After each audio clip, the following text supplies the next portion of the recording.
I've said this in some old videos. I'll say it again here now. Every single law that exists on the books should expire after 7 years.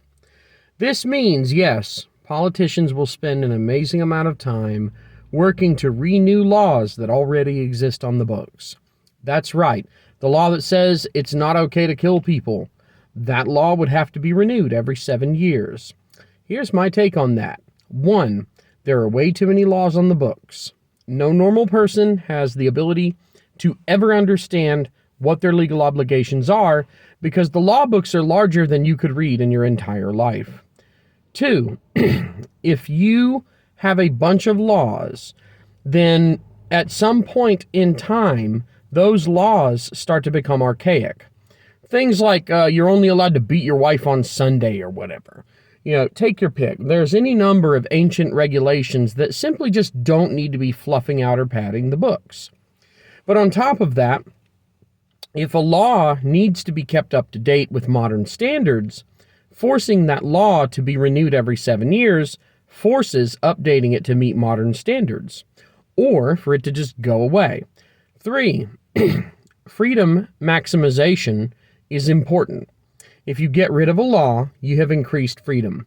Granted, if you get rid of the law that says stealing stuff from you is wrong, that doesn't increase your freedom when the person steals from you.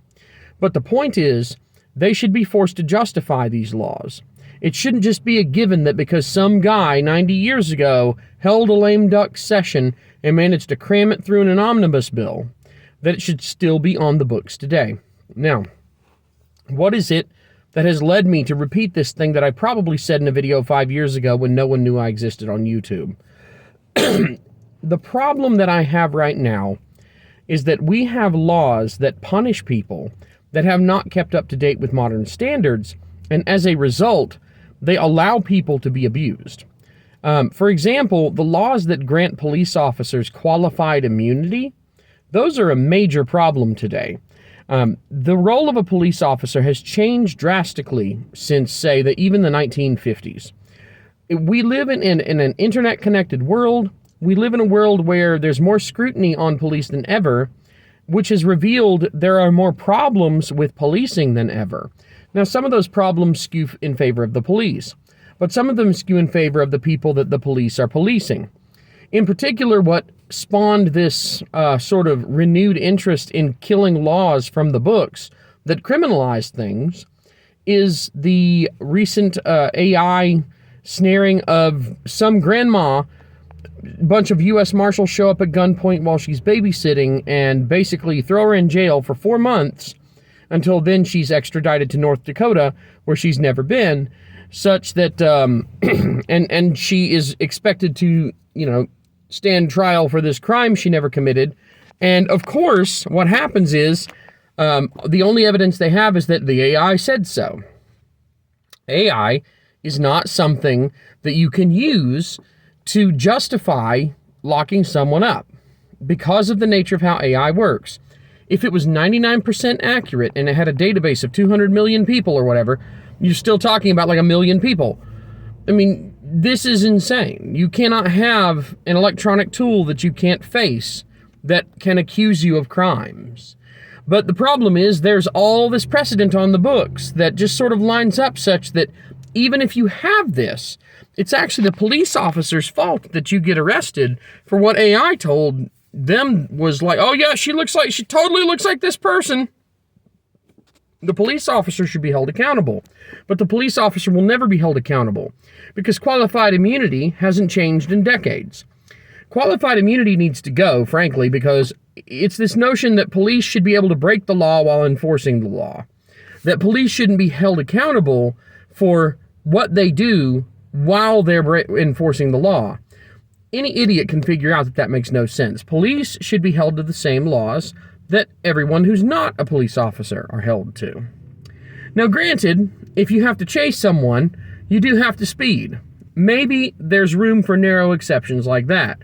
If you've got your blue lights on and you've got to go after something, or, it's an emergency and you have no choice, maybe there's a little bit of wiggle room there.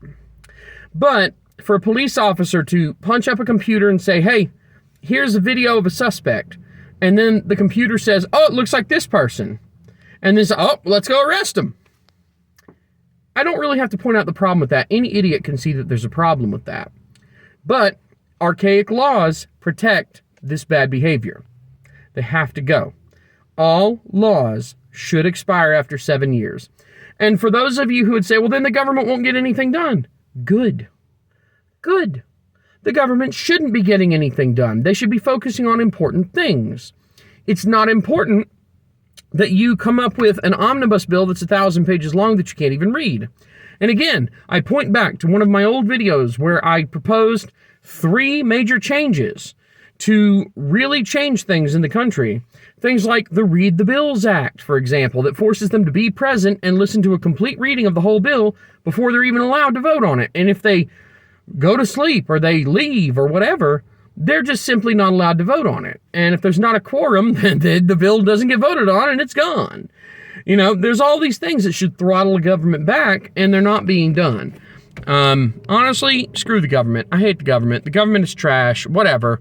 And this is totally a libertarian sentiment. But I understand why some elements of the government exist. For example, if we don't have someone to enforce the laws, then what is the point of the laws? If no one enforces the laws, then no one follows the laws, then there are no laws. In practical terms, police are a necessary evil. But the key there is they are still an evil, and they must be reined in as much as possible while still being able to perform their necessary functions. Hope you've enjoyed this food for thought.